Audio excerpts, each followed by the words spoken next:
உங்களுக்கு விரோதமாக எழும்பிட்டாங்களா? ஆண்டவர் சொல்றார், நீ பயப்படாத, அவங்க கையிலிருந்து நான் உன்னை விடுவிப்பேன் என்பதாய்.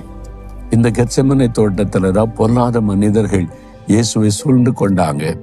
மத தலைவர்கள் இயேசு மேல பொறாம கொண்டு எல்லா ஜனங்களும் இயேசு இயேசு இயேசுன்னு போறாங்களே, நம்ம தேவாலயம் அதுல பெரிய நம்ம மத தலைவராக இருக்கிறோம், நம்ம எல்லாம் விட இயேசு பிரபலமாகிறாரே, பொறாமையினால இயேசுக்கு விரோதமாக எழும்பி கொலை செய்ய திட்டமிட்டார்கள். பொல்லாத மனிதர்கள் அங்குள்ள அரசாங்கத்தோடு நம்ம பேசி அவருக்கு மரண தண்டனை வாங்கி கொடுத்துடலான்னு பொல்லாத மனிதர்கள் எழும்பினாங்க. அவரை கைது பண்ணினாங்க, அநியாய விசாரணை பண்ணினாங்க, குற்றமற்றவர் என்று தெரிந்து சிலுவையில் ஒப்பு கொடுத்தாங்க. பொல்லாத போர் சேவர்கள் அடித்து துன்புறுத்தினாங்க.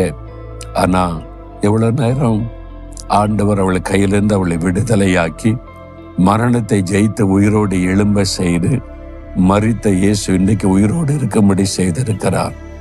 பொல்லாத மனிதர்களால் வருகிற பாடுகள் எவ்வளவு நேரம்? கொஞ்ச நேரம். ஒன்றும் பயப்படாதங்க.